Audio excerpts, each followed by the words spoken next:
my name is Jenna Bradshaw. My story is very interesting. So I am a holistic health coach, fitness coach, and I'm also a 2-time cancer survivor. So throughout this process, I decided to write a book called A Survivor Story, and also founder of Holistic Human Performance. I wanted to talk to you all today about full circle moments and kind of where your life will lead in life, like really just getting down to the nitty gritty, like who are you and what do you want to accomplish in this lifetime? Because when you're faced with some type of health adversity, it's right in your face and it kind of, sometimes drop to your knees moment and you're like, all right, what am I doing here? What's my goal here in this life? So what I found, especially with working with women, I'll work with them and I'll hear, well, I have these limiting beliefs of, I'm not good enough or I'm not worthy enough. Why should I start this business? And I'm here to tell you that those are all programmed limiting beliefs from when you grew up and you brought them with you into adulthood. So what I do is I help people in general, so I don't specify just towards women, but obviously for Women's Month. In general, I do see that a lot, and it's really like the self-worth. So figuring out what you want to accomplish in this life is really your why. It's going to help you down this road of, okay, what do I want to do? Do I want to have a family? Do I want to be an entrepreneur? You can do both. So I'm here to tell you, you can do both. You will also meet my mom. I believe she's coming on next week. She's also an entrepreneur. Her and my dad started our family fitness business called Bradshaw Personal Fitness. That's been around for over 35 years. So I started off as exercise science major in college, running track and field. And after college, I'm like, okay, I really want to, I immersed myself, strength and conditioning, and I started, actually that's how Jason and I met, Lifetime. I think I was like 21 or 22 when I started there. We grand opened the Garden City Lifetime Club, and I thought that I was basically forever going to be solely in the fitness industry. And I was wrong. So if you were to ask me, 5 years ago, oh, what are you doing? Like, I would have never told you that I am an energy healer, I am a holistic health coach, I'm an author. I would have never thought that I could do any of those things. However, full circle moments, I was able to realize, okay, I truly am able to help other people in different ways. So my story starts when I'm 3.5 years old. I was diagnosed with leukemia, type of blood cancer. So my parents, they were working. My mom had just had my other 2 brothers, so there was 3 of us. During this process, it was a long, hard battle, near-death experience. Now, while I was going through that, my mom, I grew up very holistic. So my parents, they would give me like home-cooked meals. Like I rarely ate the hospital food. They would give me supplements, even when the doctors and nurses advised against. And she's like, no, it's fine. So as, fast forward, this was about a 5-year battle. I stopped chemotherapy, I believe, after 2 years. And then I was finally able to have a childhood and go into life. So through this process, I went into, school, and it's just ironic how life works out because I go back to school and the teachers are like, your daughter really can't read. So, and ironically enough, I'm an author today and I'm going on my 2nd book. So through that, my parents put me in sports. We played everything. So fun fact, I'm the oldest of 5 and we played all different sports. I down the road specified with track and field. So fast forward, I go to college. I went to Ithaca College. I was 20 years old, junior in college, last 2 weeks of junior year.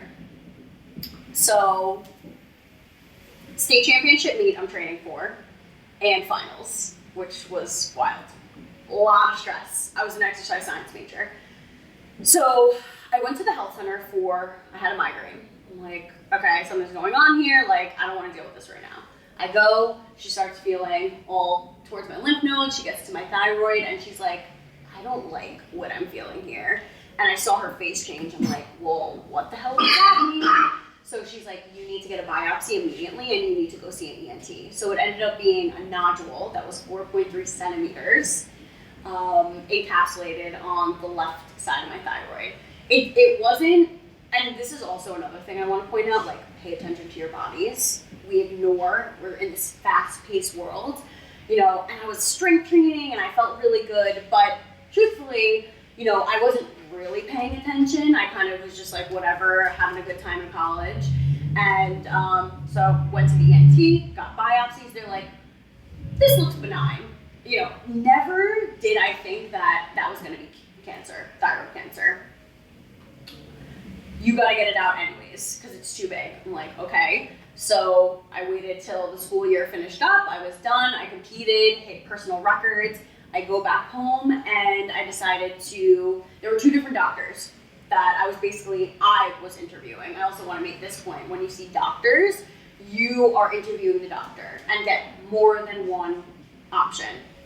So I go see the first doctor. I believe it was LIJ. And younger guy, he's like, hey, so what we're going to do for this protocol, we're going to remove the whole thyroid. You're going to go on radioactive iodine. And you're going to take Synthroid for the rest of your life. I'm like, that's not going to work for me. So he's like, well, what do you mean? I'm like, you have no other options besides that. I'm 20 years old. Like, I need my thyroid. It's a very important gland. And he's like, well, no, that's the only way I do it. I was like, all right, well, I'm going to see someone else. I have another doctor who's at Memorial Sloan Kettering. And I told him the doctor, and he was like, oh, I studied under that doctor. I said, all right, well, that's my decision. So I went to go see him, and incredible guy. As we're talking, he's like, listen, you're young. We're only going to take out half the thyroid. No radioactive iodine, no Synthroid after that. I'm like, surgery, done, okay. You're the winner. So that is also what I like to educate people on is when you are in charge of your health. Focus on the controllables. You need to do your research and be your own patient advocate.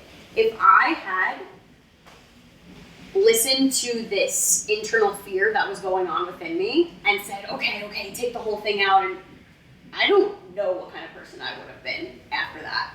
So I'm really happy that I listened to my intuition, and I knew when I was in the first doctor's office, it went against every fiber of my being. I cringed when he told me that. And I said, that's not gonna work for me. So I like to teach people about patient advocacy, and you are in charge of your health. So after that, I get the surgery, which was absolutely brutal. That recovery process was very challenging. However, youth plays a long way, and I knew that I was going back to college to run track and field. That is, I think, what also got me through that moment. And I was like, all right, I have track and field to look forward to. I'm going back to college. I'm gonna have a good time.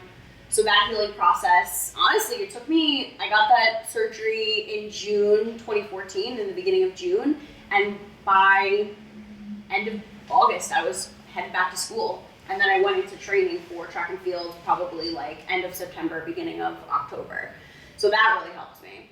So then I'm like asking myself, I'm healthy, I eat right, I exercise, I'm training. Why is this happening? Why am I getting cancer a second time? So then I really took a deep dive. Into energetics, the human energy system. So I graduated college, I work at Lifetime Fitness, I'm learning all these amazing things, and I'm like, there's still more. I had this I guess you could say unfulfilled feeling within me, like there's still more, but I didn't know what it was. So as I'm going through this, and let's say I go to, I think I was 27.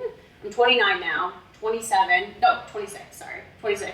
I go for a routine ultrasound and checkup.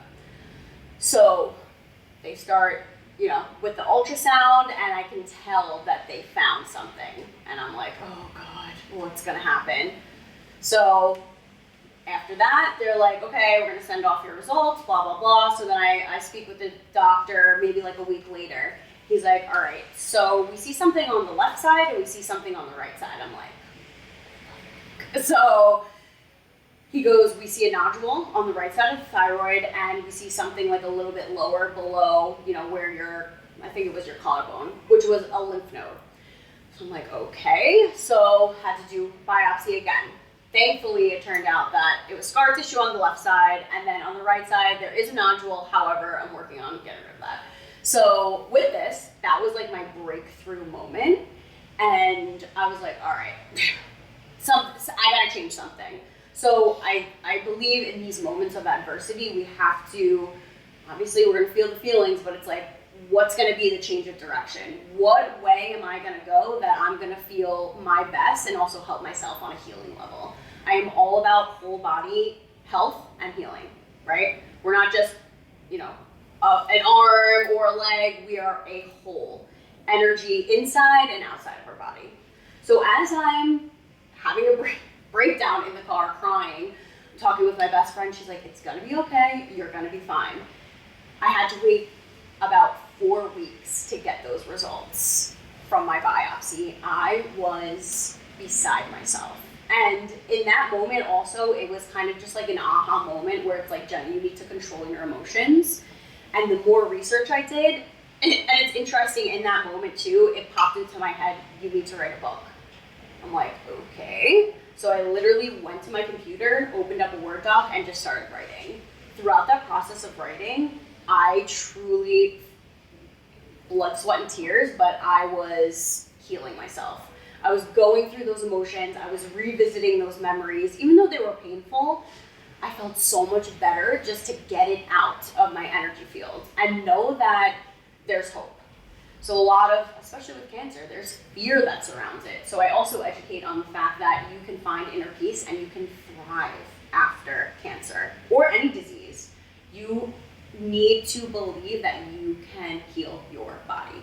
So it's been, since I'm 29 now and all is good. The doctor said we haven't found anything, graduated to every year ultrasound, and I am healthy and good and thriving, which I'm so excited about. So this led me on to another path. And I believe that it's really important to listen to your intuition. When adversity strikes, it's like, okay, what pivots, we hear this word a lot, pivots, do I need to make in order to change my life and thrive? A lot of people, and a lot of women, are stuck in survival mode. They don't allow themselves to receive. We give, but we don't receive. And that is really what breaks the camel's back, where disease can then come into play. So you give and you give and you give, and you're not filling up your cup. And I'm starting to realize this pattern in human beings. And I'm like, okay, people are getting sick, and especially now, cancer rates are skyrocketing, especially with younger people. And the answer, I just asked myself, why? So this is where I really took a deep dive into the human energy system and energy healing. So I basically combined what I've learned throughout all of these different industries, between the fitness, between nutrition and wellness, and research on meditation and how that can help us and our brain on a neurological level, and how we can thrive in life. So I started writing my book, and then things just started to connect. And I really, like, at this point in my life, I have felt the best I've ever felt. And I still do have this nodule, but I'm not even fearful that it will turn into anything, because I truly believe that when you work through your emotional traumas, and a lot of them are from childhood, for example, when you're 7 years old, someone calls you stupid, right? And you carry that along with you throughout life.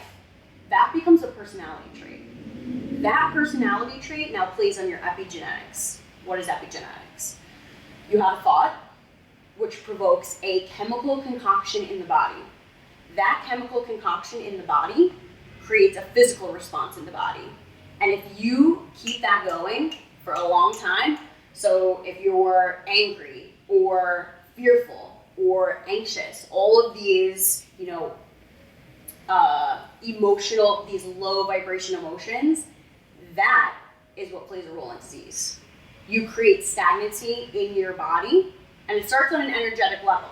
So when someone gets a disease or is diagnosed, right, this isn't from something that they did yesterday. This is from years and years of repressed emotions and, for lack of just no lifestyle change and not wanting to change and not wanting to grow. When you hold yourself back and when you repress yourself, this is where challenges, adversities, and health problems come into play.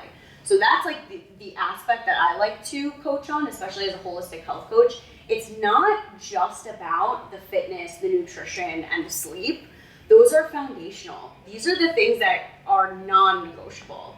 And then we level up. Okay, what else? Mental and emotional. Okay, great. Spiritual at the top. Now we have energetics that pulls all of those buckets I like to call together. So what I base all of this off of is called The Sacred Connection, which is what my second book is going to be about, and should be coming out hopefully end of 2023. So now with this, I talk about 5 different buckets of holism. What is holism? This is the interconnection of mind, body, and soul. They're interconnected. You cannot have one without the other. And this is where true healing comes into play.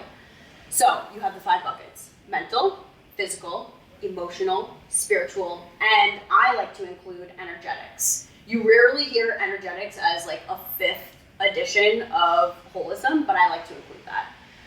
Now with this, you look at those buckets, and this is where the lifestyle change comes in and how I operate and coach my clients and guide them. Which one of these buckets is empty, overflowing, maybe at a nice level? Because when one of those is empty or overflowing, it's a domino effect and it plays into the rest. So that's where you need to start. Start with the buckets that are empty or overflowing, and then that is where true change will emerge. For example, your knee. Yeah. Okay, so every disease and body part and organ has an energetic meaning. Now with the knee, that is in regards to the past. So maybe living in the past, maybe guilty of the past, maybe shame from the past or judgment. Now, obviously things happen, right? Where abrupt traumatic events like, you're playing soccer and you twerk it the wrong way, non-contact. However, for healing, you want to envision yourself every single day, literally envisioning yourself knee healed, walking, lifting, sprinting, running, all the things that you love to do, because that is law of attraction. Law of attraction, like attracts like. When you are sending these good vibrations to your knee, and also maybe journaling about if things come up for you, like any triggers, right? Let's just say, for example, you put your hand on your knee, take a few breaths, and just kind of feel into it and see what emotions come up for you. And then allow that to take place. And then go to your journal and write it out. What did you experience? Because the body keeps the score. When you have moments like this come up, shit happens. Like, that's fine. But it's like, okay, what am I going to do to heal? What else can I do? And what do you have? You have your mind. And your mind, when you really can control that, that's where healing can take place. That's what starts it. We think 60,000 plus thoughts a day. If you are thinking all these negative connotations about yourself, I hate myself, I'm not worthy enough, I can't do this, that plays a role in your health. And that plays a role in how you show up in life. And that is what I love to teach people, because it's also a ripple effect of other people that you interact with on a daily basis. So the deeper that you can connect with yourself and truly live your authentic self, right?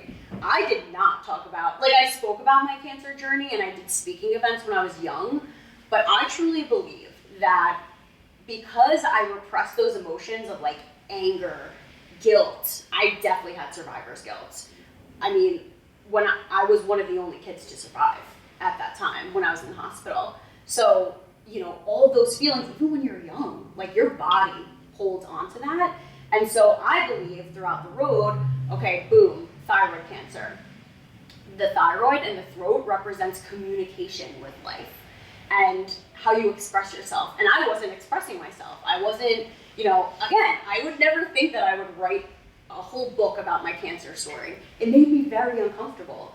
And now I speak about it. I write about it. I help other people. I coach about it. And I also hold space for other cancer survivors where it's like, okay, what are we working on? Let's go through all these different buckets and let's figure out why you're still stuck in survivor mode. What are you holding on to? And listen, it's a traumatic event, but we need to work through in order to thrive in our health and our life so that we can remove these fears that we have and show up in life. Does this make sense? Anybody have any questions? No? Good. I'll add something interesting if you don't mind. Sure. When I was a younger dancer at Florida State, I was older for the dance majors, and one of my friends who was a few years younger than me gave me a book by Daniel Nagrin called How to Dance Forever. Mm-hmm. And one of the things Danny Nagrin said, now he danced into his late 80s, he talked about how in order to continue dancing into his older age, he would speak to his joints.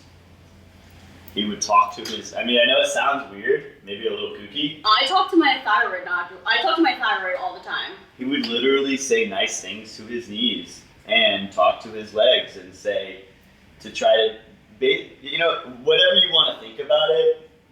I read this time and time again from people of the past who have been successful and capable of being physical and successful in life. And you know, they say success leaves breadcrumbs, so follow the breadcrumbs. There's something to that. I do. I don't know that it's all about healing crystals and all that, but I do think that what you think absolutely impacts your body. Absolutely. And so, anyway, I just thought it was interesting you talked about that. No, that's cool because there is so many, and if you, I like reading near-death experiences. I think that it just shows a lot, and if you notice a pattern with everybody's near-death story, although it's so different, those who have, I don't remember, but again, I did suffer a near-death experience, so I don't remember, what that was for me, but other people that do remember and they like cross over to the other side and they come back with messages of like unconditional love for yourself and being able to show up, like what is your why? What's your soul's mission? What's your soul's purpose? What are you supposed to do in this lifetime to ultimately help others? And this is part of mine. I don't know 100% what mine is. Mine's still unfolding, after the years, but it's very clear to me that what I'm doing is very much helping people, and a lot of people can resonate with my story, and it is inspiring to other people who don't have hope, I guess you could say. But let's just say, for example, when you're lifting and you tell yourself, oh, I suck, like I'm not strong enough, you're not going to lift on the next rep. If you tell yourself, I am strong as fuck, I got this, you might very well lift that. It's all about how you talk to yourself, and with that, those actions that come along after and how your body feels. And the more that you can practice that, the more that it becomes a habit. So you're unwiring your subconscious mind and then rewiring it for better habits to live a more purposeful, thriving life. Which I think that's the goal for me, at least. Is that the goal for you? You want to thrive, right? And so, that's what I teach people. So I bring them through these tools and modalities like meditation, sound bowls, energy healings. I created this method. It's called the Sacred Connection Method. And so basically what I do is I bring people through these mobility movements, right? Range of motion, what's the joint's range of motion. And then what I'll add is breath work and affirmations to it. So similar to yoga, but not yoga. It's very isolated and it's very intentional. We're slowing down. I'm all about sprinting. I'm all about lifting heavy. But there are moments where you need to slow down and you need to recognize what your body's telling you. If you're feeling anxious, your body is telling you something and your nervous system is tweaking out for a reason. Your body is screaming at you, actually. If you're depressed, your body is telling you something. You need more light into your life. You need more fulfillment in your life. So these are the things I bring people through, and it's interesting. Although it's so simple, it's stupid. I bring them through, and they're like, oh, like I'm feeling like heaviness in my chest, or I'm feeling pain in my neck. Okay, let's work through it. So we're going through these motions where I'm, saying these affirmations out loud. I'm having them repeat it. And then after, I integrate meditation so that we can work on the brain and we can integrate it into the body. So you're literally changing what you're feeling, you're bringing it up to the surface, and then you transmute it through meditation. And let's be real, the top 1% of people, they meditate. Top professional athletes, they meditate. Top business people, they meditate. I don't really like to say shoulds, but you should be meditating every single day. Now, does anybody meditate actually here? I know you do. You? Yeah. Yeah, good. Meditate on your knee healing. Yeah, I do need to do that. Yeah. I'm more just like silence and like. Do you listen to music? thought. No, it's like just silence. That's really good. And it's like I'll get a thought, I'll accept the thought, I'll let it pass, move on. That's really good. Yeah. So you've been practicing for a while. Mm-hmm. It actually helped me through college. I feel like it helped me focus better in class because I realized my mind would always kind of go around whenever like I have a teacher like doing a lecture, Mm-hmm. and my mind would like wander, and I'm like, why? Mhm. I can't pay attention. Mm-hmm. Then I started meditating, and now it's like I notice when my mind wanders, so then I'll like redirect back to. That's really good. Congrats. Thanks. I'm impressed. So you should be meditating on healing your knee. Yeah, Every that I day. have not done. Yeah. I feel like I've been mean to my knee. I have been. I've been like, wow, like you're not. Kind of like when I walked in, I was like, it's been 6 weeks. Like, why aren't you moving more? There was a reason Because why I'm you being were. rude. There was a reason why you were supposed to be here. Yeah. So yeah, it's practicing healing your knee. And again, maybe like you go into meditation. I'm gonna actually bring you guys through meditation. It'll be really good. Put your hand on your knee, whatever way is like good for you. Maybe you're laying down, or I don't think you can be cross-legged. That No. probably hurts. Or seated like that, and put your hand on your knee, and kind of just what you just said. You go into, take a few breaths, bring it down, see what emotions come up for you, and acknowledge them. And then maybe a memory will come up for you. You never know, because again, the body keeps the score. So, maybe there was something in the past that happened that you were like feeling shame about. When I see the knee, I see it one way goes this way and the other way goes this way for a lot of people. Anybody who has like chronic disease and illness, there's energy involved in that. You're holding on to something, you're repressing something. And it's never just one thing, right? There's a combination. There's so many variables. But if you can hit it where it's like, okay, we're getting our foundation down, right? We're controlling the controllables. We are exercising and doing intentional movement. So let's just say you come here, you get your strength training in, and then you're sitting down for another 12 hours out of the day. Get up and move. Go walk. Get your laptop out. Walk on the treadmill. So making your environment thrive so that you can thrive, because your environment is pivotal to your health, and that is what Whose is on the epigenetic level, right? So it's not just like, you're walking down the street and then one of your gene decides to turn on and decides to turn off. No, this is years and years and years of emotional repression. And honestly, just all the research that I've been doing and learning about ways to cure cancer holistically, emotional trauma is the number one toxin. It is the number one toxin to the body. And the sooner that we can heal that, okay, what's next? Okay, what's next? And then you will see so many things fall into place, and life just gets easier, and you feel better, and you're able to just love your life and love yourself. When you eliminate, I don't want to use the word eliminate. When you repress your true self, this is where you feel off course. You feel off path. And so that's what I like to teach people. And yeah, I'll bring people through either holistic health coaching. I have workshops and classes and different styles of ways to work with me, and hopefully more books. So thanks. Any questions? No? Okay. So you can leave that. We're gonna go through a meditation. Okay? Alright, so put your things down. Honestly, if you want to lay down, lay down. If you want to sit, sit. You're just going to get yourself nice and comfortable. I'm probably just going to Yeah, that's fine. Yeah, totally fine. Good. Okay, so everyone, you're just gonna take a nice deep breath in, close your eyes. Maybe a 4 count in, hold it at the top, and then a 6 count out of the mouth. Let's do a couple more of those. 4 count in, hold it at the top, 8 count out now. Nice and slow. Get nice and grounded in the body, and just continue on with this breath. Breathing in through the nose, filling up the diaphragm, and then a big exhale out of the mouth, letting it go, closing the rib cage. One more. Breathe in. And big exhale out, let it go.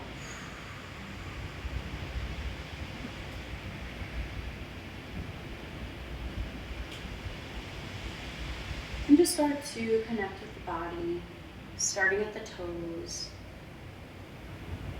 relaxing the toes and the feet with every breath as you work up the body, relaxing your shins and your calves, relaxing your knees and your thighs, relaxing your hips and your pelvis. With every breath, working up the body, your belly and your lower back, your torso, relaxing your chest and your shoulders and down your arms, out your fingertips, up the neck, face, relaxing your jaw and your cheeks, your eyes, your forehead, back of your neck.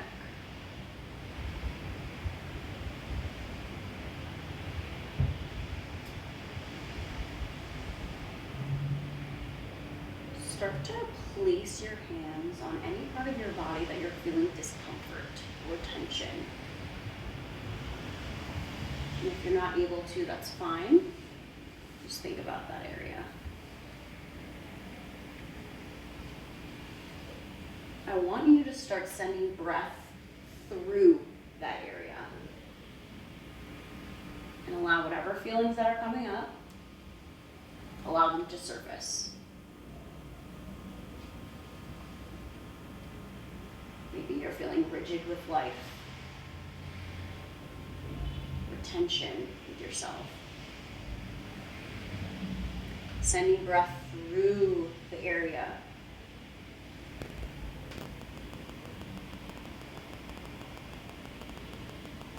Now start to envision a beautiful light, whatever color comes to mind. You're going to send it to that area.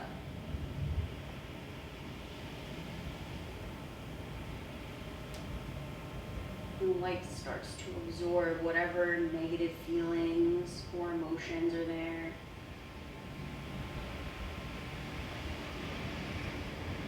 And the light starts to get bigger as it encompasses your entire body. Going through every cell, every organ,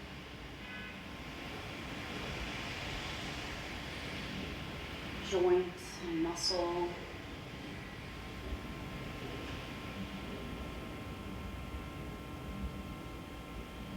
Thanking your body, blessing your body.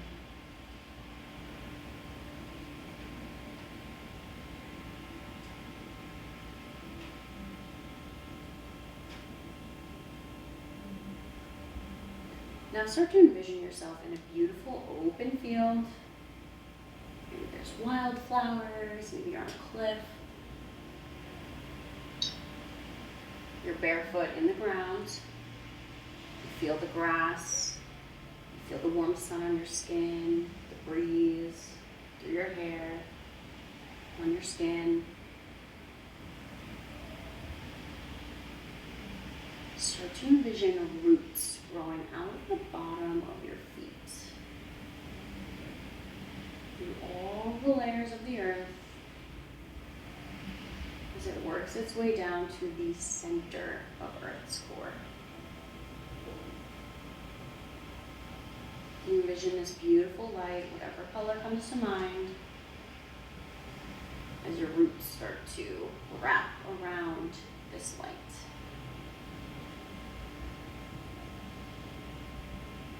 And whatever feelings or emotions, maybe some memories that aren't feeling so great come up. And just envision them melting off your body like warm honey.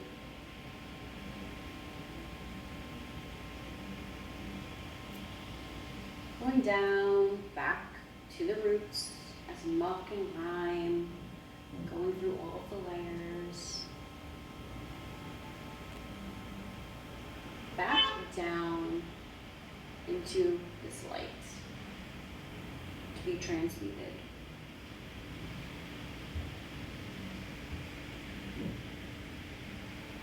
Letting go of what no longer serves you and what you're holding on to.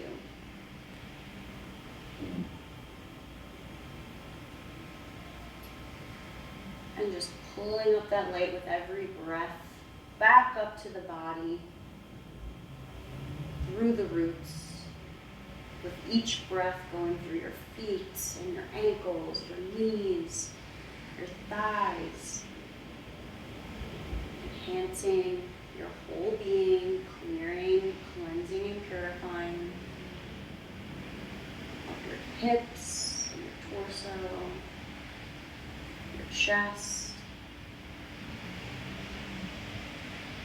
down your arms and your shoulders, up your neck, with each breath, your face and your head. As you carry on these good feelings with you, starting to come back to the room and to the space, slowly starting to come back to your body, wiggling your fingers and your toes, slowly coming back whenever you are ready.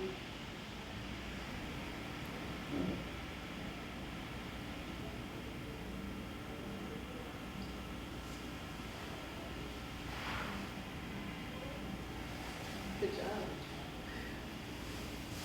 You can open your eyes.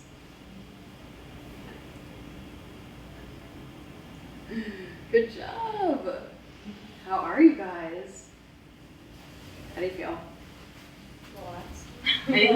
Anything come up? Like in the body, because each one of you went to a different body part. I mean, my knee was aching in the beginning. I just feel relaxed now. Good. Good. Yeah. It was like itching and it was aching. I don't know if you saw. I was like, No, I didn't, but that's okay. I mean, listen, like, going through that, it's giving your body the opportunity to relax and do its job and heal. That's the most important part. And that is why we meditate. So meditation is different for everyone. That was just really like cleansing, clearing, getting you grounded into your body again to like feel and see what comes up for you. You can go back, maybe you can go journal, write it in your phone in your notes, see what came up for you.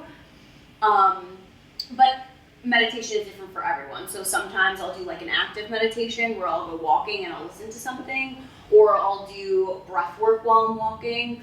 But there are many forms, so just know like what I did with you. Like it's cool to come back to whenever, but ask yourself, what do I need in this moment, in this time, and see what comes up for you. And your body will give you the answer. It'll be like, all right, you need to go for a run. All right, you need to go meditate. All right, you need to go do some breath work. All right, you need to get outside in nature and walk around, get some fresh air. So these are the things that are very helpful in life, honestly. Again, we want to thrive. So what's in the toolbox? What can we use? And being able to just continue learning different tools and modalities that are going to be good for you, because everybody's different. So, thank you for having me. I appreciate it.